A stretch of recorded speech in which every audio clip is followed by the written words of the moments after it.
It was another business night in the underground world. Men and women in glamorous attire glided across the polished marble floor. Their laughter and clinking glasses created a symphony. It was calm, like the calm before the storm. A kind of calm that was a threat in the kind of world they were living in. Happy faces, blood filled hands, and stone cold heart. In the midst of the calm, Vian entered like a storm. The huge double door burst open as she marched in.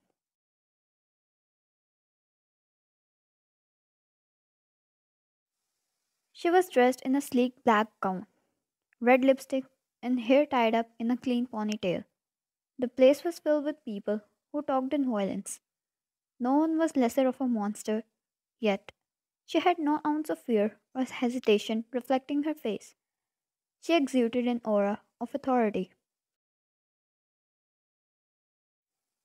Her eyes, sharp and calculating, surveyed the room with an intensity that made even the most powerful figures in the room shift uncomfortably.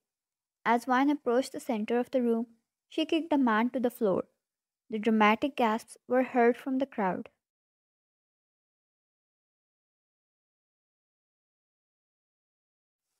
Her heel landed on his chest, pushing him down.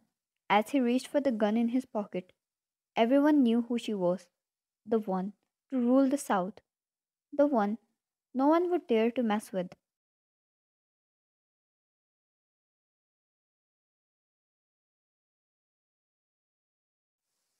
Vian, I believe you have something that belongs to me. She extended a hand, revealing a set of legal documents. Sam, I won't be a pawn in your games. He spat as he glared up at Vian.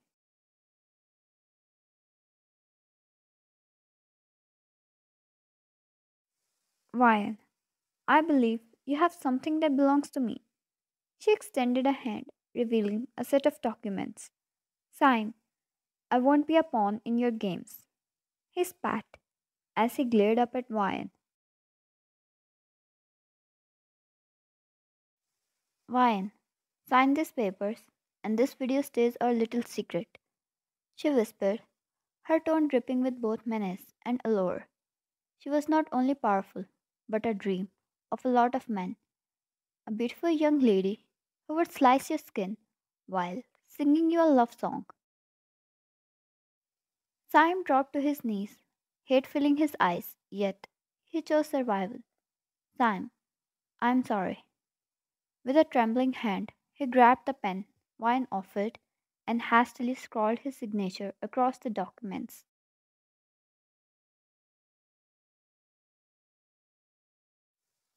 Wine rose gracefully and took a step back, tossing the device to Syme, which was used to play the video.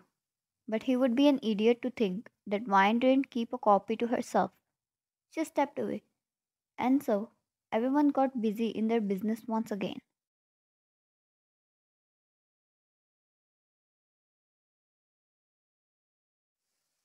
No questions raised, no threats made.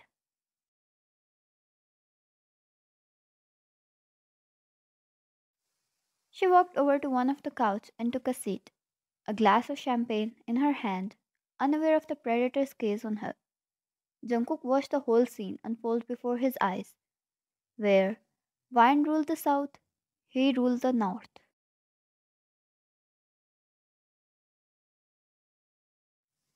The corners of Jungkook's lips curled upwards as he observed Wine, pride in his eyes, as he watched the only lady who ever caught his attention in action.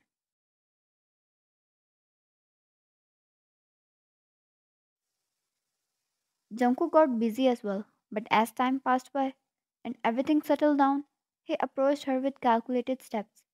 He extended a glass of drink towards her. Jungkook, evening, Miss Wyan.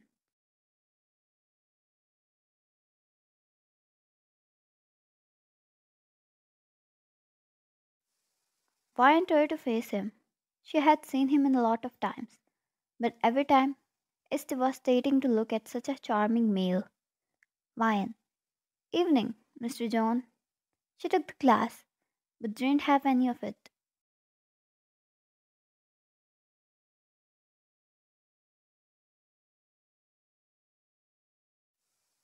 Jungkook, I hope you're enjoying your stay here. She was in his territory after all. Jungkook, and that is not poisoned at all. He motioned towards the drink in her hand with his eyes. Vine smiled playfully as she took a step dangerously close to him and raised the glass. Vine, would you like to prove it?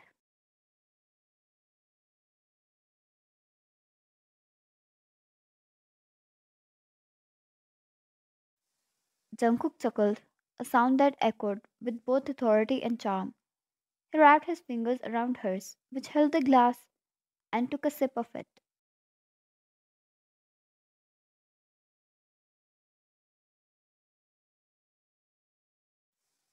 She took the glass and sipped the drink from the exact same spot as his. He cursed internally. She was one hell of a tease, and he was falling in that game. He was going to make her his.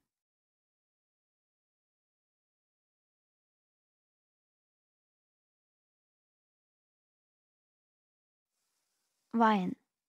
I've heard tales of the northern Mafia Lord, and nothing about them says they belong to the fairy ones.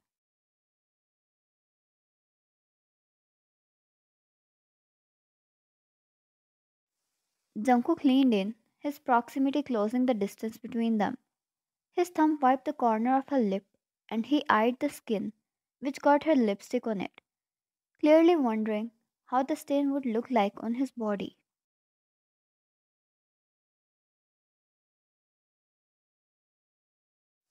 Jungkook, I didn't reach here playing Cinderella, nor you did. We have nothing to hide. A man was threatened for his life in front of my eyes a few moments ago. After all,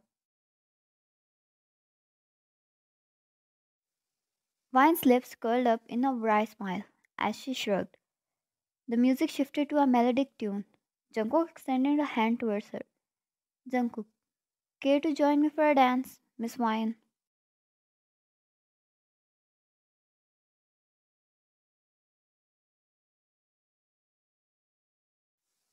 She took his hand and wondered what was she even doing there. His intentions were so clear. He didn't even try to hide. He was hitting on her, and she was falling in his charm. A trap spread out so visibly, and she fell right into it willingly.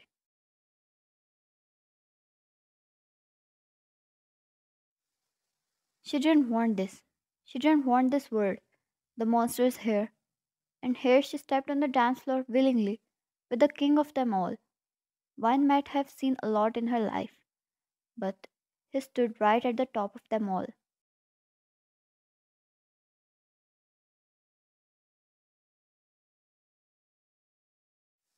Jungkook led the dance with graceful moves as he placed his hands on her waist. With such gentleness, yet dominant touch, she might either melt or burn right there. Vian, you're quite skilled on the dance floor. A note of surprise in her voice.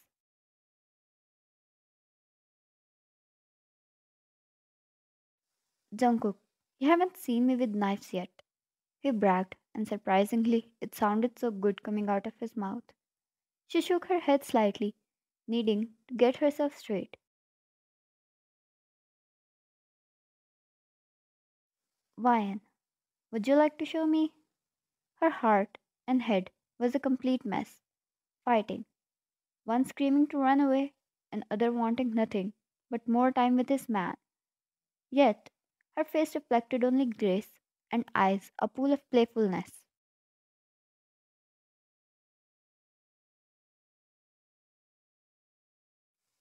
Jungkook, that would be my honor.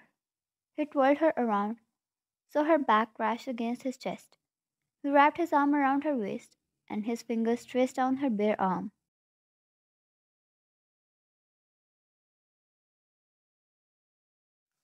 Wine, I am here for the next 2 weeks, she said, feeling his touch. She never felt what she did at the moment. The shivers that crawled down her spine.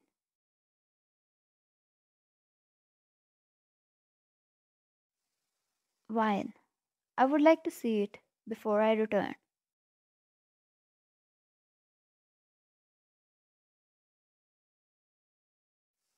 In the confines of a dimly lit training room, Jungkook stood surrounded by an array of gleaming knives, their sharp edges catching the cold light. Wine entered the room. It had been 4 days. They met in a party and had a dance together.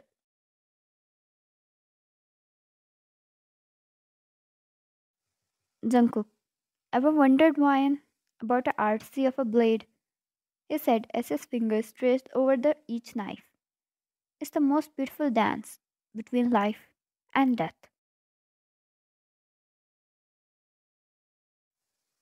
He picked up a knife with practiced ease, the metallic gleam reflecting in his intense gaze.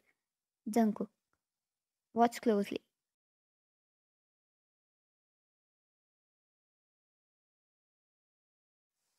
Jungkook picked knives, twirled them, spun them through the air, and provided her with the show with such grace. Wine had a dark gleam in her eyes as she watched the deadly dance he did, just so beautiful in her eyes.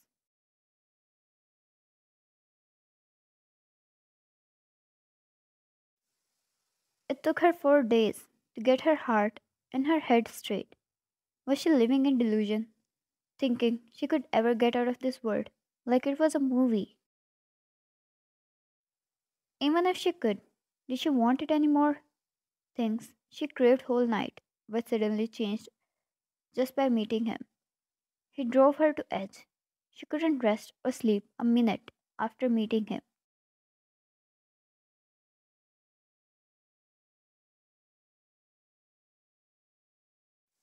Suddenly, the knife digging on the wall right an inch beside her pulled her out of her thoughts. Her hair flew by the closeness of it, but she didn't flinch. Her eyes shifted to Jungkook and she tilted head, demanding an answer. Jungkook, you can't lower your guard. She didn't say a word, yet her eyes screamed a million of them. Jungkook walked to her, closing the distance between the two.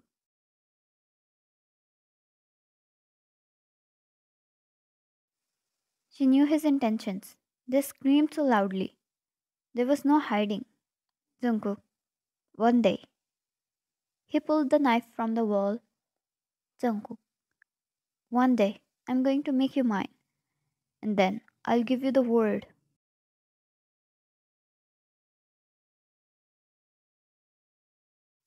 Ryan, I have the word.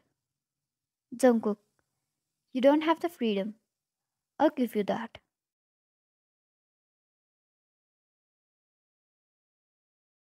Oh, so he obviously did a research on her. Ryan, then you must know exactly what I want. Seems like you enjoyed doing some research on me.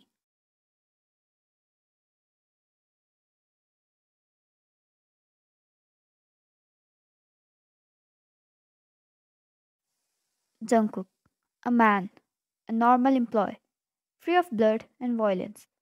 Unfortunately, I can't give you that, but you'll have the freedom. You'll be your own person. Whether you will want to continue this business or not will be your choice. I know how to protect my women. Vian, and there is no going back. Jungkook, no. I have waited a lot for you, Vian, and I have never known how to give up. He traced the tip of the knife against her cheek, his other hand placed on the nape of her neck, and she closed her eyes, kept them closed, feeling his touch, his breath, his closeness, his words.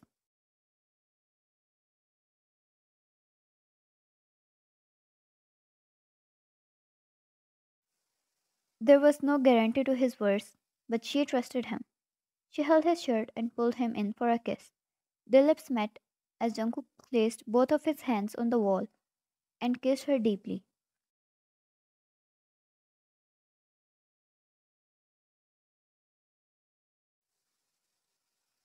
just exactly how she expected of him.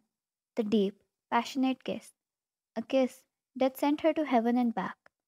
It took her senses away, drowning her in another kind of pleasure and affection.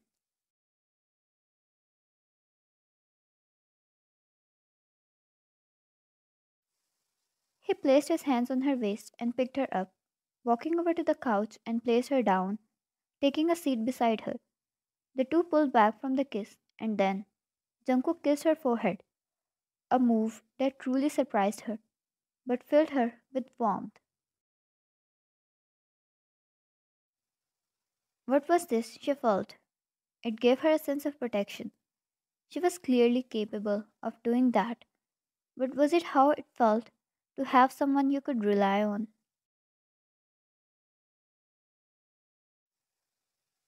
Jungkook, let me take you to dinner tomorrow. She nodded, and he kissed her jaw and then her lips again, getting lost in them. In that moment, he waited for so dearly, in that one lady he was so obsessed with, and promised to make her his.